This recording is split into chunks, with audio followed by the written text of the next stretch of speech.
there, Jerry. Hope you're having a great day today. Here's your video lesson. So here are 4 things I want to talk about. I'll talk about those 4 things, and if you have questions at the end, feel free to shoot a message on over, and I'll do my best to answer.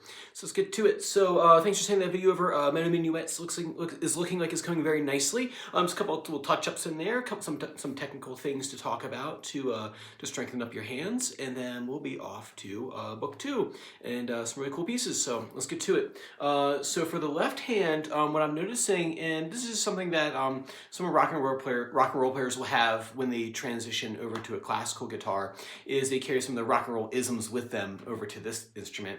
And what I'm seeing a little bit of when you're playing is some of your fingers flapping away. A good exercise to practice keeping the fingers close to the fretboard is doing the chromatic scale. So what you'll do is, I'll play it first and I'll show you. So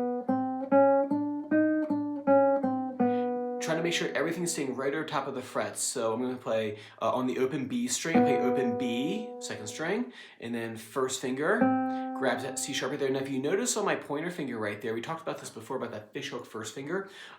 Think of like the ring finger is kind of like the center and everything reaches from the center.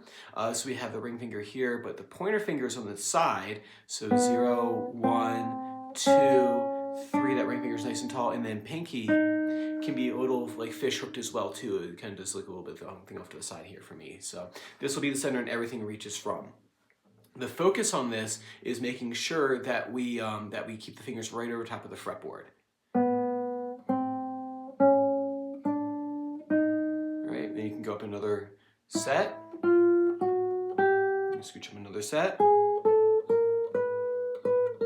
All the while focusing on making sure that the fingers are staying right over top of the fretboard, not flying away.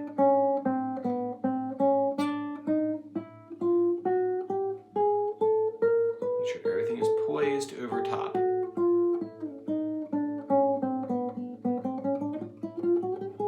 Something like that. Yeah, cool. So keep those fingers close to the fretboard. And then see here, point number 2 is book 2 right hand technique. We talked a little bit about this last time. So far we've had fingers and thumb separate. And what we want to do is actually have them sound at the same time. So I'm going to push through the B string and the A string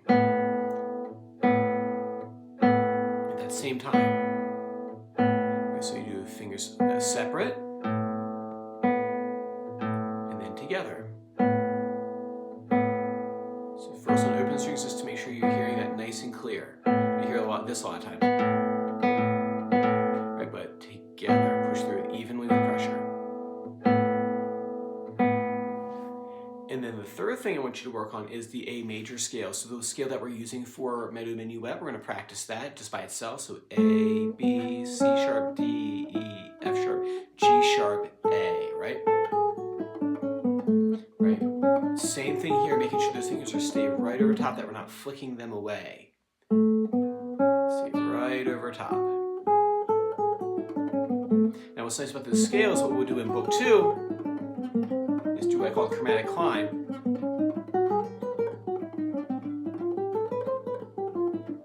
And it gets up to the notes for the pieces in the mid-book 2. So mid-book 2, we're going to be up in this position right here. So we're going to want to practice that A major scale moving up, chromatically up the neck. It's just the same scale shape, just moved up a fret. Scooch up a fret, same pattern.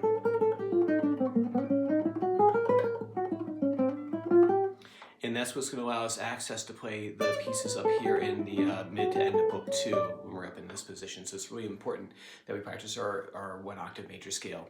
Classical guitar is all about technique, right? It's not just about playing the pieces, but it's also about playing your scales and things. Meadow Minuet, awesome. Sounds really nice. I like the separation of voices.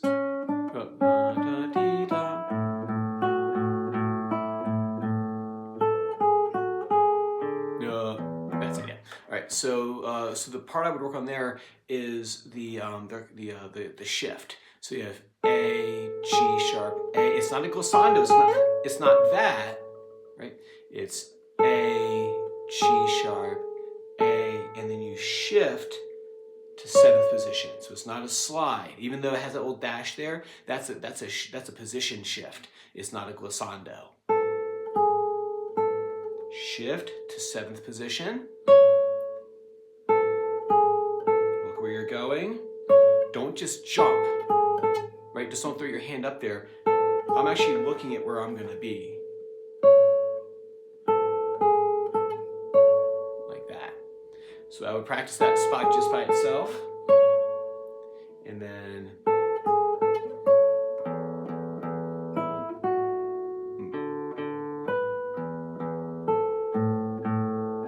that's the end of book 1. Awesome. So practice that for me. Feel free to shoot another video on over. I'll check in on Friday. If not, I will see you. I think I have you on the books for I think 2 weeks from now. All right. So see you then. Bye.